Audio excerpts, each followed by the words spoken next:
Class 10 কষে দেখি 25 12 অঙ্ক। 250 মিটার লম্বা সুতো দিয়ে একটি ঘুড়ি ওড়াচ্ছি। সুতোটি যখন অনুভূমিক রেখার সঙ্গে 60 ডিগ্রি কোণ করে থাকে এবং সুতোটি যখন অনুভূমিক রেখার সঙ্গে 45 ডিগ্রি কোণ করে, তখন প্রতি ক্ষেত্রে ঘুড়িটি আমার থেকে কতটা উপরে থাকছে। এদের মধ্যে কোন ক্ষেত্রে ঘুড়িটি বেশি উঁচুতে থাকবে তা নির্ণয় করতে হবে। তাদের ছবিটা কীরকম হবে, এখানে ঘুড়িটা উঠছে, এখানে ধরলাম আমি অনুভূমিক রেখা বরাবর থাকছে, তাহলে আমার অবস্থান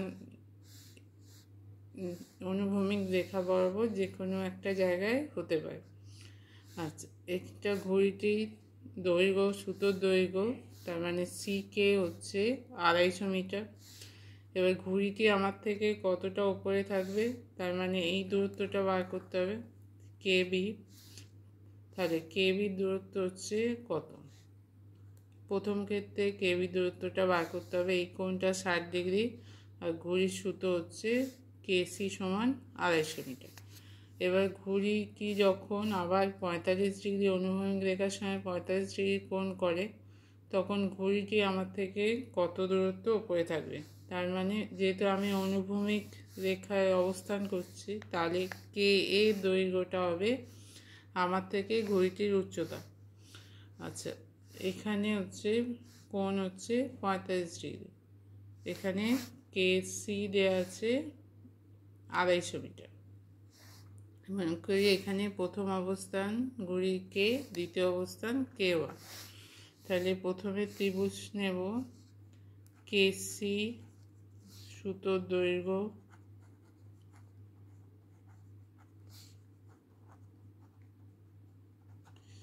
সমান কে ওয়ান সি সমান হচ্ছে 250 মিটার। এই দুটো সুতোর দৈর্ঘ্যই হচ্ছে 250 মিটার। আচ্ছা, কে সি বি, এই কোণের মান 60 ডিগ্রি, কে বি সমান কত? আচ্ছা, কে সি এ কোণ, এই কোণ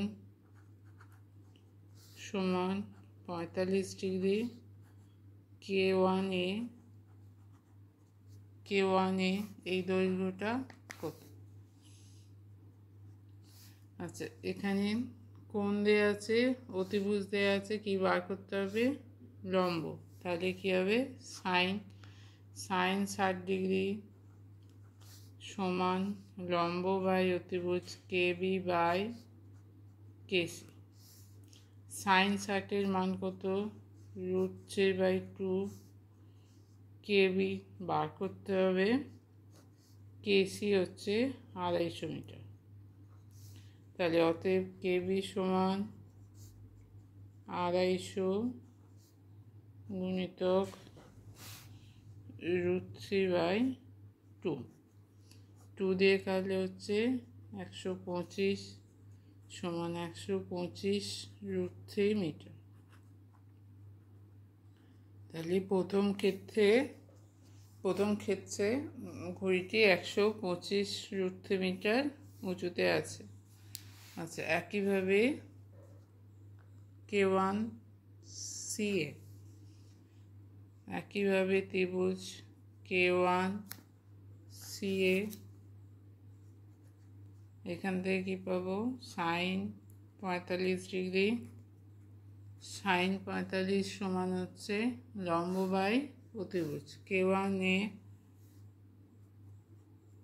বাই কেসি। সাইন 45 মানে 1/√2, কে ওয়ান এ বার করতে হবে, কেসি হচ্ছে কে ওয়ান সি হচ্ছে 250 মিটার।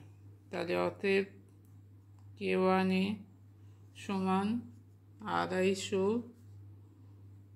গুণিতক 1/√2, 250 মানে 125 গুণিতক 2 গুণিতক 1/√2, কালে হচ্ছে √2, তাহলে 125 √2। 125√2। তাহলে দ্বিতীয় ক্ষেত্রে ঘড়িটি আমার থেকে 125√2 মিটার ওপরে ছিল। এবার কোন উচ্চতা বেশি, 125√3 না 125√2? আচ্ছা, √3 মান হচ্ছে 1.732, √2 মান 1.414। তাহলে এইটার মানটা বেশি, তাহলে √3 মান বেশি, অতএব প্রথম ক্ষেত্রে উচ্চতাটা বেশি। তাহলে উত্তর হবে প্রথম ক্ষেত্রে বেশি উঁচুতে ছিল, প্রথম ক্ষেত্রে বেশি উঁচুতে ছিল।